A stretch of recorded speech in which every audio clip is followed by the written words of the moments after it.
Hi welcome to our channel. അപ്പോൾ ഞാൻ ആദ്യമായിട്ടാണ് ഇച്ചിരി ലെങ്തി ഉള്ള ഒരു വീഡിയോ, അതായത് ഷോർട്സ് അല്ലാതൊരു വീഡിയോ ചെയ്യുന്ന ആദ്യമായിട്ടാണ്. അപ്പോൾ ഇന്നത്തെ വീഡിയോ സെൻറ് തോമസ് മൗണ്ടിലേക്കാണ്. അപ്പോൾ ദുഃഖ വെള്ളിയാഴ്ച ആ ഒരു ടൈമിൽ ഞങ്ങൾ എല്ലാവരും കൂടി സെൻറ് തോമസ് മൗണ്ടിലേക്ക് പോയിട്ടുണ്ടായിരുന്നു. അപ്പോൾ പോയതിന് കാരണം മറ്റൊന്നുമല്ല, നാട്ടിലാണെങ്കിലേ നമ്മൾ ഈ സമയത്ത് കുരിശുമല കയറാൻ ഒന്നെങ്കിൽ പള്ളിയുടെ കുരിശുമല ഇല്ലെങ്കിൽ മലയാറ്റൂർ, ഇങ്ങനെ ആ ഒരു രീതിയിലായിരിക്കും പോകുന്നത്.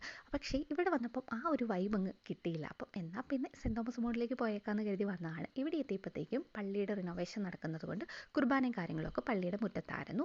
പിന്നെ അവിടെ ഈശോയുടെ രൂപവും തോമാസ് ശ്ലീഹായുടെ രൂപവും മാതാവിൻ്റെ എന്ന് പറയുമ്പോൾ പ്രഗ്നൻ്റ് ആയിട്ടുള്ള ആ ഒരു അവസ്ഥയിലുള്ള രൂപമൊക്കെ ഉണ്ടായിരുന്നു.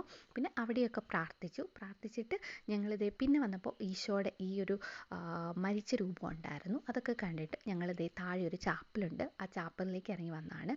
ചാപ്പലെന്ന് പറയുമ്പോൾ ഇവിടെ കാണിച്ചിരിക്കുന്നത് ആ മലയുടെ കുറേ കാര്യങ്ങൾ, പിന്നെ തോമാസ് ശ്ലീഹ വന്ന സമയത്തെ കുറേ കാര്യങ്ങൾ ഭിത്തിയിൽ ഇങ്ങനെ ചെയ്തു വെച്ചിട്ടുണ്ട്. പിന്നെ തോമാസ് ശ്ലീഹ കുറേ പള്ളികൾ ഇവിടെ സ്ഥാപിച്ചിട്ടുണ്ടല്ലോ, അപ്പോൾ ആ പള്ളികളുടെ എല്ലാ രൂപങ്ങളുണ്ട്. പിന്നെ അന്നത്തെ കാലത്തെ കുറേ പെയിൻറ്റിങ്സും കാര്യങ്ങളും.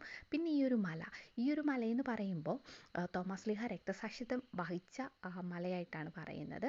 ഇവിടെയാണ് ക്രിസ്ത്യാനിറ്റി സ്റ്റാർട്ട് ചെയ്തതെന്നാണ് പറയുന്നത്. അപ്പം ആ ഒരു മലയുടെ ഏരിയൽ വ്യൂ അവിടെ കൊടുത്തിട്ടുണ്ട്. പിന്നെ ദേ ഇപ്പം നിങ്ങൾ ഈ കാണുന്ന പോലെ പള്ളികളുടേത്.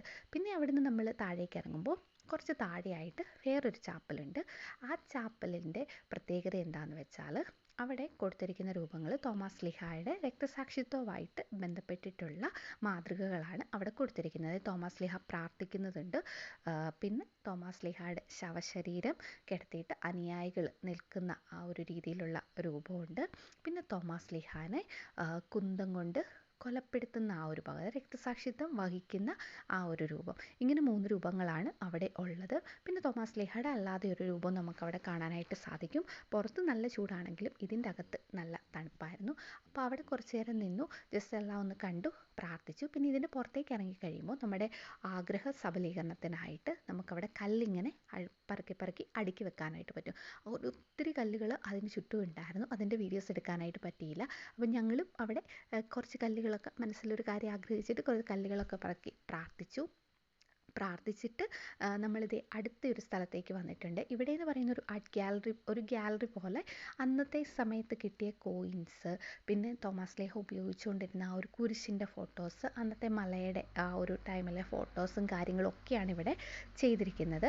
അതായത് ഈ കുരിശ് നമുക്ക് പള്ളിയിൽ ചെന്നാൽ കാണാനായിട്ട് പറ്റും. പിന്നെ അന്ന് കിട്ടിയ കോയിൻസ്, പിന്നെ ബുക്കിൻ്റെ കാര്യങ്ങൾ, ആ മലയിൽ നിന്ന് കിട്ടിയ പാത്രത്തിൻ്റെ കഷ്ണങ്ങൾ, അങ്ങനത്തെ കാര്യങ്ങളൊക്കെ അവിടെ കൊടുത്തിട്ടുണ്ട്.